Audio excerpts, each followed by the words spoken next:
Ayo membaca benda-benda di sekitar kita. Apakah benda itu? Manusia, hewan, dan tumbuhan merupakan benda. Batu, gelas, dan buku juga benda. Dapatkah kamu melihat perbedaannya? Manusia, hewan, dan tumbuhan merupakan benda hidup. Sementara batu, gelas, dan buku merupakan benda mati. Benda adalah segala sesuatu yang menempati ruang dan mempunyai massa. Massa benda diukur dengan cara ditimbang. Manusia, hewan, tumbuhan, batu, dan buku menempati ruang. Benda-benda itu juga dapat ditimbang. Bagaimana membedakan benda dengan bukan benda? Apakah cahaya termasuk benda? Bagaimana dengan panas? Ya, cahaya dan panas bukanlah benda. Cahaya dan panas tidak menempati ruang. Cahaya dan panas tidak dapat ditimbang. Selanjutnya, ayo mengamati. Kamu telah membaca wacana tentang benda. Amatilah gambar-gambar di bawah ini, lingkarilah pada gambar yang bukan termasuk benda. Nah, berikut gambar-gambarnya. Yang pertama, panas api unggun, bukan benda. Minyak goreng, benda. Cahaya lampu, ya, bukan benda. Kita lingkari merah ya. Ember termasuk benda. Es termasuk benda. Balon termasuk benda juga ya. Kemudian suara bukan benda. Kita lingkari merah ya. Kemudian radio benda dan hewan juga benda. Kita lanjutkan. Kamu sudah dapat membedakan benda dan bukan benda. Perhatikanlah benda-benda di sekelilingmu. Benda-benda mempunyai warna, bentuk, dan ukurannya tersendiri. Benda-benda dapat dikelompokkan berdasarkan sifat fisiknya. Sifat fisik benda misalnya warna, bentuk, kekuatan, wujud, atau ukurannya. Yang pertama, berdasarkan ukuran. Benda yang ada di sekitar kita mempunyai beragam ukuran. Ada yang besar dan ada yang kecil.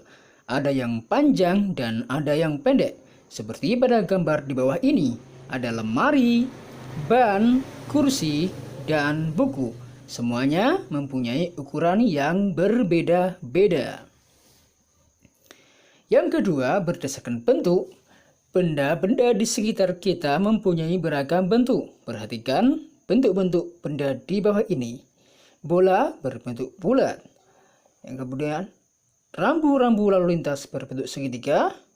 Dompet berbentuk segi empat, jam berbentuk segitiga, figura berbentuk segi empat, kemudian batu berbentuk segi tidak beraturan, dan papan catur berbentuk segi empat. Selanjutnya, warna. Benda di sekitar kita mempunyai beragam warna. Perhatikan warna-warna benda di bawah ini. Yang pertama, wadah pensil berwarna biru, gelas berwarna abu-abu, tinta berwarna ungu, pensil berwarna jingga dan ungu, penghapus berwarna jingga dan abu-abu. Kita lanjutkan. Bersama kelompokmu, perhatikan benda-benda di sekitar kelasmu atau di rumahmu ya. Kelompokkan benda-benda tersebut. Kamu boleh mengelompokkan berdasarkan ukuran, bentuk, ataupun warna. Tuliskanlah alasan pengelompokan yang kamu lakukan. Nah, ini kita bisa bahas bersama-sama. Anak-anak cukup memperhatikan saja ya. Nah, berikut hasilnya pengelompokannya ya. Sesuai dengan ukuran, bentuk, dan warna. Baiklah, kita lanjutkan. Ayo berlatih. Kamu telah mempelajari tentang jenis, sifat fisik, dan ciri benda. Selanjutnya, lengkapilah tabel berikut ini. Benda dibagi menjadi 3 macam berdasarkan jenis, sifat fisik, ciri. Yang pertama berdasarkan jenis, ada 2, benda hidup, benda mati. Yang kedua, ditinjau dari berdasarkan sifat fisik, ada ukuran, warna, bentuk. Dan berdasarkan ciri, ada yang mempunyai massa, dan yang kedua menempati ruang. Ayo mengamati, apakah kamu pernah melihat benda-benda di bawah ini? Ya, ada penggaris, meteran pita, meteran roll, meteran saku, ya. Benda-benda di atas merupakan kelompok dari keanekaragaman jenis benda. Benda-benda di atas dikelompokkan menurut fungsinya, yaitu alat untuk mengukur. Setiap alat ukur mempunyai satuan. Perhatikan satuan pada alat ukur di bawah ini.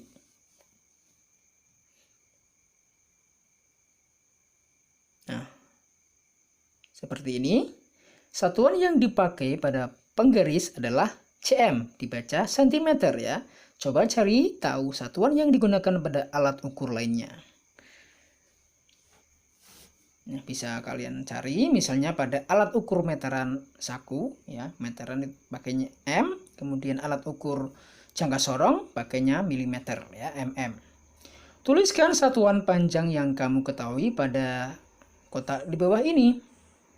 Ya, yang kita ketahui misalnya ya, km kilometer, hm hektometer, dam dekameter, m meter, dm desimeter, cm centimeter, mm milimeter. Ayo berlatih bagaimana cara menggunakan penggaris untuk mengukur. Perhatikan pengarahan dari gurumu. Tentukan hasil pengukuran pada gambar benda-benda di bawah ini. Nah, kita berlatih bersama-sama. Yang pertama kita akan mengukur benda, ada yang benda spidol ya, seperti ini. Kita mulai dari 0 dan yang terakhir ujungnya ada 12, berarti panjang spidol ini adalah 12 cm ya. Yang pertama kita akan mengukur penghapus. Dimulai dari 0 dan ujungnya berada di angka 3, berarti penghapus tersebut panjangnya adalah 3 cm.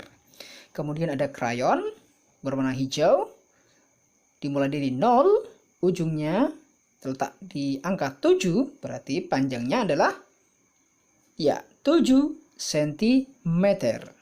Kemudian krayon lagi yang berwarna biru agak panjang, dari bawah dulu 0 dan ujungnya berada di angka 10, berarti panjangnya adalah ya panjangnya 10 cm. Kemudian ada pensil, bawahnya angka 0, ujungnya berada di angka 6, berarti panjangnya adalah iya, panjangnya berapa? 6 cm. Nah, kemudian spidol tadi ya,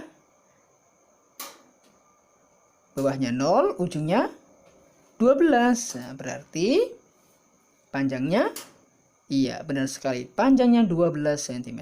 Kemudian ada ballpoint yang paling bawah itu 0, kemudian di ujungnya terakhir itu angka 11, berarti panjangnya adalah berapa? Iya, 11 cm. Ayo mencoba.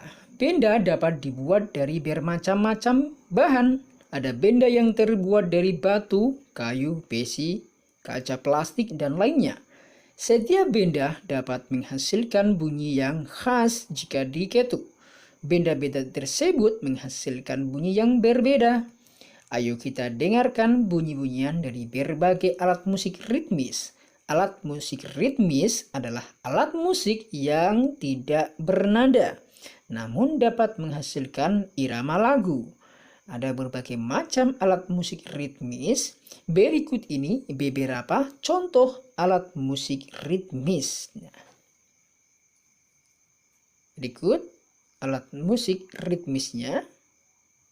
Nah, triangle, kemudian ada tamborin, ada maracas, ada kastanyet, dan ada konga. Apakah kamu pernah memainkan alat musik di atas? Selain menggunakan alat musik, kita dapat menggunakan tepukan tangan untuk mengiringi lagu. Mari kita berlatih membuat pola irama lagu. Caranya dengan menggunakan alat musik ritmis ataupun tepukan tangan ya. Berlatihlah memukul pola ketukan berirama menggunakan simbol berikut. Nah, simbol yang pertama ketukan kuat, simbol yang kedua ketukan sedang, dan yang terakhir ketukan lemah ya. Pola yang pertama kuat, sedang, kuat, sedang, kuat, sedang. Pola yang kedua kuat, lemah, lemah, kuat, lemah, lemah, dan seterusnya ya. Nah, contohnya seperti ini ya. Kita nyanyikan bersama-sama, judulnya Teka-teki Ciptaan Ibu Sud. Nah, kalian bisa mengiringi dengan tepuk tangan bersama-sama ya. Kita bernyanyi bersama dengan lagu Teka-teki Ciptaan Ibu Sud. Ada sebuah benda selalu menunjuk saja, tidak berkaki, tidak bertangan, tetapi dapat berjalan. Kikuk, kikuk, kikuk, kikuk, kikuk, kikuk, kikuk, kikuk, kikuk, kikuk. Tidak pernah berhenti, kadangkala berbunyi, setiap masa sehari-hari selalu mengingati kami. Kikuk, kikuk, kikuk, kikuk, kikuk, kikuk, kikuk, kikuk, kikuk, kikuk. Sebutkanlah kawanku namanya benda itu. Ayolah cepat kita bergegas agar selalu tepat waktu. Kikuk, kikuk, kikuk, kikuk, kikuk, kikuk, kikuk, kikuk, kikuk, kikuk.